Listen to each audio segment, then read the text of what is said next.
and concentrates are the most expensive components of dairy and beef farming. Katika ufugaji, vyakula na vile virutubisho ambavyo vimewekwa pamoja ambavyo vinafaa kutumiwa pamoja ndio ng'ombe watupe mazao ni za gharama ya juu kabisa. Na kama hatutaziweka vizuri, hasara utokea pale. Yet the same are the most mismanaged items on the farm. Vitu rahisi sana ufanyika. Mkulima ameleta dairy meal. Anajua ng'ombe watatumia wiki moja nini, anachukua anaiweka chini ya simiti kama hapo. Wakati wa joto iko pale, wakati wa baridi iko pale. Hiyo peke yake inakugonga na inakugonga vibaya sana. Kwa sababu katika kule kuweka pale chini tunapigana na kitu kinaitwa aflatoxin and mycotoxins. Aflatoxins ni virusi ambavyo vinahatarisha sana maisha ya ng'ombe na inafanya bidhaa ya ng'ombe ikiwa ni nyama ama maziwa iwe na virusi ambavyo vitakuja tukitumia products za ng'ombe vinatuzuru pia sisi. Na ng'ombe kwa sababu kila wakati anapigana na magonjwa lakini hasemi, production yake huwa inafanya nini? Inashuka. Growth yake inakuwa chini. Hata ng'ombe wengine wanakuwa stunted. Halafu kitu kingine, kwa sababu ya ile kuenea sana kwa aflatoxin katika hivyo vyakula, hata kuweka tu chini hivi ama kuguzisha ukuta hivi, kwa sababu ya aflatoxin kuwa nyingi katika hiyo chakula, ng'ombe wakitumia kila wakati wanakuta kwamba kuna adui katika chakula, kuna sumu katika chakula ambacho wanakula. Mwili unagundua kwamba kuna sumu, kwa hivyo inafaa itolewe kwa mwili. Mwili unafuta maji kutoka sehemu zingine za mwili, unachanganya na hiyo chakula ndio uflash nje kama powder. Ndio mnaona ng'ombe anafanya nini? Anahara. Kwa sababu gani? Kwa sababu ng'ombe anafaa ajitunze, na kuna ile danger ambayo ng'ombe amesense. Anaambiwa kuna sumu kwa mwili, tapika. Inatoka ikiwa kama sumu. Sasa ile energy ambayo ulikuwa umeweka katika chakula, ile protein ambayo ilikuwa katika chakula, ile minerals, ile trace elements zote zinatoka hivyo bila kutumika, kwa sababu zimechanganyikana na sumu. Na haiwezi kupenya itoe nutrients peke yake ibakishe sumu. Kwa hivyo ni muhimu sana tujue kupreserve vyakula ni kitu cha muhimu sana. Kama unataka kujenga mali kupitia ukulima, ufugaji, katika miradi ambayo mtaenda kutengeneza katika mashamba, lazima tukue na a very carefully thought through plan of feed preservation. And there are no two ways about it. Kama unajenga store ya kuweka dairy milk ama pellets ama nini, lazima izuie magunia kuguza kwa ukuta. Magunia kuguza wapi? Chini. Na kusiwe na mahali katika hilo gala ambapo tone hata moja ya maji inaweza fanya nini? Inaweza. Na katika kuisafisha, kusiwe na mahali katika ile hali ya kusafisha maji yanaweza kugongana na gunia hata kama ni kidogo, kwa sababu pale palipopata maji kidogo namna hii, moisture ikawa created pale na warmth inaingia, purification of harmful pathogens inafanya nini? Ile gunia ulitumia pesa kununua inakuwa ndio sumu ambayo itatumika kukuangamiza pamoja na ng'ombe wa dairy.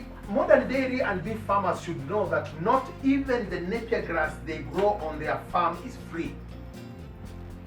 Not even the napier grass you grow from your farm is free from harmful things like mycotoxins and aflatoxins.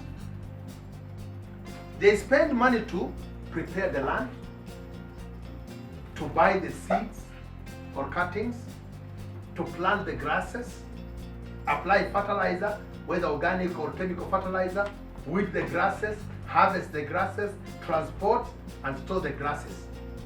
But then you go to create wealth through livestock farming. All stakeholders on the farm should elect to be good stewards of every resource of their farm. You can wilt or ensile your fodder. Now, we have said The best way to preserve your fodder, first of all, if you want to preserve your fodder as hay or as wilted napier, harvest it at the right stage. Then find a good way of wilting. Jenga nini kama ile ya kukausha kama vyombo nyumbani. Unaona ile mama anaosha na kuweka vyombo juu. Weka kitu kama hiyo, chukua hiyo nepia yako, anika. Baada ya saa 2 hivi pindua. Baada ya saa 2 pindua. You can actually mill na dry. Unaweza kuisiaga na kaushe, kisha uweke tu pale, utakuwa unatoa kile. Hiyo ni kazi ngumu. The best thing is wilt nyazi yako kidogo, kisha isiage na utengeneze into silage. Unaweza kuwa una harvest the grass yako every 3 weeks. Unasiaga, unaweka kwa silage. Unaondokea. Water it, fertilize it. After another 3 weeks, kata. Fanya nini? Siaga, tengeneza silage. Weka your hip 1, hip 2, up to hip 100. Unatumia hiyo, ukitoa kwa hiyo utakuja kwa hiyo, ukitoa kwa hiyo utakuja kwa hiyo, ukitoa kwa hivyo. Kazi yako ni kutoa na kupeana. Kutoa na kupeana. Si kwenda kukata, kusiaga na kupeana. Sijui kama mnaona hiyo ni kazi ngumu. Kila wakati mfanyikazi anaamka, anaenda anakata, anakuja na siaga. Kama jana ng'ombe walikula kilo 200, leo kwa sababu alichelewa anawapea kilo 150. Wewe unasema walipewa. Let us have standard feed, and the feed should be the same yesterday, today and tomorrow. The quantity should always be sufficient, and we must get to a point where we can do what we call a total mixed ration, a TMR. Figure out, say, I want the feed for my animals to have energy from boma rods and maybe napier grass and blah blah blah. I want to get some lucerne and potato vines. I want to have all the, then you come and mill them all together and get some maize jam or dairy meal or something and put inside. Actually, for any farms that you're going to manage, you must agree on what you want to feed the following day, the following week, the following month, the following year at the beginning of the exercise. And see how you can make it available in a manageable. If you can't outlay enough for 1 month, let us first of all clear 1 week's batch. Let us move to a point where we will be preparing feed. Because we know cows are here today, they'll be here tomorrow, they'll be here next month, they'll be here next year.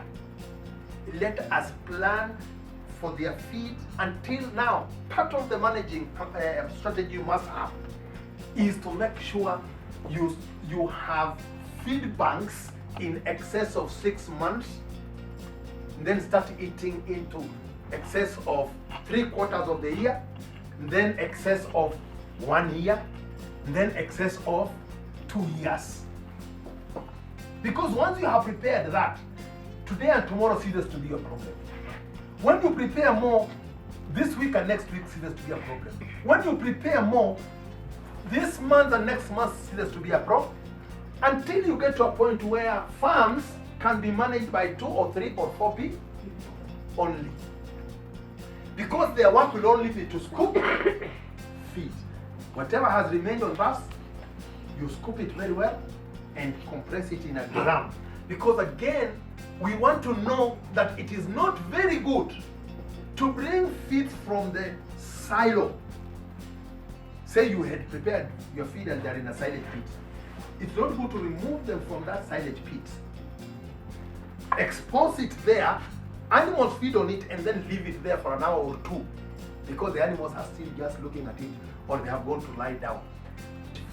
Feed that has gone through the silage material is very rich media for purification of both good and harmful bacteria. When you overexpose it there, you will even discover that your silage turns, the smell changes, the color changes, the quality degrades, and will now affect any other that they will take.